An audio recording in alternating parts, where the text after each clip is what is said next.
When I was a kid, I remember praying a lot. I remember praying for silly things that were important to me at the time, that I wanted God to help me get this new toy or help me find this thing I lost. And in hindsight, those were not important things, but that's what I would pray for as a kid. And as I got older, um, not a lot changed. There's the types of prayers. I'd pray that God would help me do well on a test, or that He would help my car to run well, or guide my career and guide my life, which those are all important things. But how do we manage to accept when God doesn't answer the prayers the way we want Him to? Sometimes when I would pray these prayers, there would be amazing miracles. I would do amazing on a test that I really was scared of and I didn't think I was going to do well.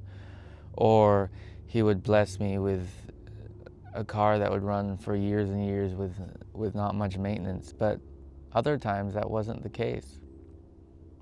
I remember one time in college, I was in nursing school and I was leaving for my very first clinical. And as I'm leaving the parking lot, I say my usual prayer. I pray that God helps me get where I'm going safely and He helps my car to run well. And so as I'm driving, I'm leaving my school, my car suddenly makes some strange noises and loses power and turns off. Luckily, I'm able to coax it to the side of the road and park it in a place I'm able to leave it. This was very stressful as I didn't have a lot of time to get to my clinical.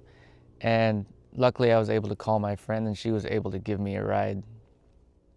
The next day when I took my car to the mechanic, he told me that I had a blown head gasket and that it was going to be thousands and thousands to repair, or I would need a new engine, which was also extremely expensive. As a student, I didn't have the money for this at the time and I didn't know what I was going to do.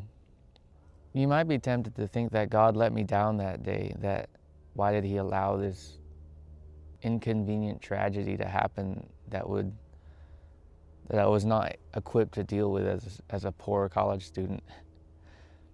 But I left out an important detail in that story. During this time, I was in a crossroads in my life, deciding whether I wanted to stay in the nursing program or switch to business.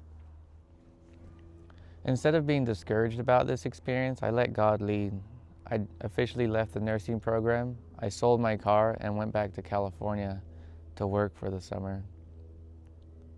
God didn't bless me the way that I expected Him to that day, but He did allow me to sell my car for more than it was posted for, gave me more time to work over the summer to save up for the fall, blessed me with another car, and provided a partial school refund for the school that I hadn't completed. So I encourage you, let God lead, because disappointments and what you think might not be answers to prayer might just change the trajectory of your life and lead you to better places than you could ever imagine.